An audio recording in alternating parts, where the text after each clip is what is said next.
রাজধানীর মগবাজারে Ad-din medical college হাসপাতালে একসঙ্গে ৬ নবজাতকের মৃত্যুর ঘটনা ঘটেছে। বুধবার হাসপাতালটির মহাপরিচালক হসপিটালস অ্যান্ড নার্সিং অধ্যাপক ডাক্তার নাহিদা ইয়াসমিন বিষয়টি নিশ্চিত করেছেন।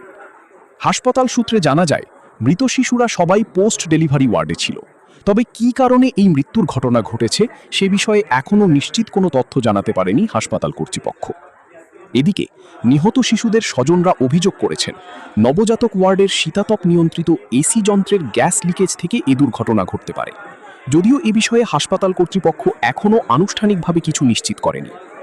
পরে দুপুরে আয়োজিত এক ব্রিফিংয়ে অধ্যাপক ডাক্তার নাহিদা ইয়াসমিন বলেন, যে ওয়ার্ডে ঘটনাটি ঘটেছে সেখানে ১১ জন মা ও ৬ জন নবজাতক ছিল। এটি পোস্ট ডেলিভারি ওয়ার্ড, যেখানে ডেলিভারির পর মা ও শিশু একসঙ্গে থাকে। তিনি জানান, রাতের দিকে ওয়ার্ডে অতিরিক্ত ঠান্ডা অনুভব করায় কয়েকজন মা কর্তব্যরত নার্সদের এসি বন্ধ করার অনুরোধ করেন।